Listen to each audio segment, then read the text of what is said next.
Sir আজকের দিনে আমরা এখন এই মুহূর্তে মকর সংক্রান্তি পৌষ পার্বণ এই সিচুয়েশনটা দাঁড়িয়ে রয়েছে, কিন্তু অন্যদিকে আমাদের যেটা মূল ভয় দেখাচ্ছে সেটা হচ্ছে এক্ষেত্রে পিঠে পার্বণের সময় খেজুর গুড়ের একটা বিরাট ভূমিকা রয়েছে। তো খেজুর রস আর খেজুর গুড়, পাঁচালি এগুলোর মধ্যে আমরা গুলিয়ে ফেলছি। আপনার কাছে প্রশ্ন করব যে নিপা ভাইরাস থেকে বাঁচতে বড়রা এবং ছোটরা একদম কি খেজুর গুড়, খেজুর রস, পাঁচালি পুরোটাই বর্জন করবে, না এর কোনো বিকল্প উপায় রয়েছে? কি বলবেন আপনি? দেখুন, এই বছর শীতটা কলকাতায় বেশ ভালোভাবে পড়েছে, আমরা খুব উপভোগ করছি। তার সাথে পিঠে পার্বণ উৎসব, এখন সারা বাংলা জুড়ে পিঠে পার্বণ উৎসব চলছে। মা, দিদিমা, ঠাকুমা, কাকিমারা তাদের বাড়ির প্রিয়জনদের জন্য বিভিন্ন রকমের পিঠে তৈরি করছে। সেই পিঠে সবাই খাওয়ার জন্য অধীর আগ্রহে অপেক্ষা করছে। ইতিমধ্যে চলে এসছে নিপা ভাইরাস, একটা আতঙ্কের মতো।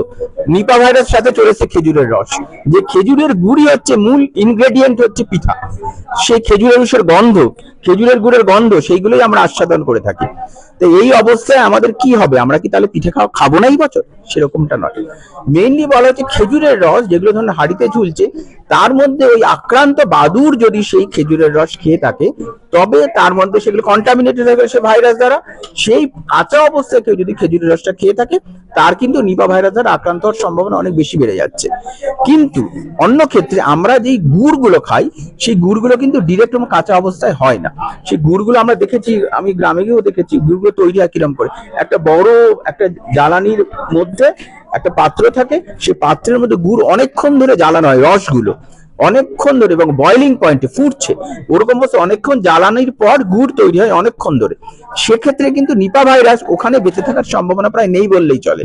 অতএব যদি গুড় আমরা খাই, সেক্ষেত্রে কিন্তু আমাদের নিপা ভাইরাস দ্বারা আক্রান্ত হওয়ার সম্ভাবনা প্রায় থাকবে না বললেই চলে। অতএব সবাই আনন্দ করে পিঠে পায়েস খান। একদম স্যার, কিন্তু পাশাপাশি একটা প্রশ্ন থাকছে যে যদি কেউ নিপা ভাইরাসে আক্রান্ত হন, শরীরে কি কি লক্ষণ দেখা দেয়? দেখুন, আমরা প্রথমে বলছি ভাইরাস। যেমন আমাদের এর আগে কোভিড ভাইরাস আমাদের শিখিয়ে দিয়ে গেছে ভাইরাস দ্বারা আক্রান্ত হলে আমাদের কি কি হয়। আমরা সবসময় সাধারণত influenza virus, respiratory syncytial virus, এই ভাইরাস দিয়ে বাচ্চাগুলো অনবরত ভুগতে থাকছে। কিছু কিছু ক্ষেত্রে ভ্যাকসিন আছে, কিছু কিছু ক্ষেত্রে ভ্যাকসিন নেই। তা আমরা সবাই জানি এইগুলো হলে কি হয়। বাচ্চা প্রথমে কি হয়, একটু নাক থেকে জল পড়লো, একটু জ্বর হলো, সামান্য একটু কাশলো, গলা ব্যথা হলো, গা হাত পায়ে ব্যথা হলো। এর থেকে যখন আরেকটু সিভিয়ারিটি দিয়ে যাবে, তখন বাচ্চার শ্বাসকষ্ট হবে, বাচ্চার শরীরে লাঙে অক্সিজেনের পরিমাণ কমতে থাকবে। সেক্ষেত্রে কখনো অক্সিজেন সাপোর্ট দিতে হতে পারে, কখনো কখনো ভেন্টিলেশনও দরকার হতে পারে। স্যার মূলত যেটা সাবধানতা, আপনি বললেন খেজুর রস, এটাকে আমরা পরিহার করব, কিন্তু খেজুরের গুড়ের ক্ষেত্রে বা পাঁচালির ক্ষেত্রে অতটা ভয়ের কারণ নেই। প্রশ্ন হচ্ছে যে সমস্ত শিশুরা এখন স্কুলে যাচ্ছে, এখন প্রত্যেকেরই স্কুল চলছে, তারা স্কুলে কি সাবধানতা?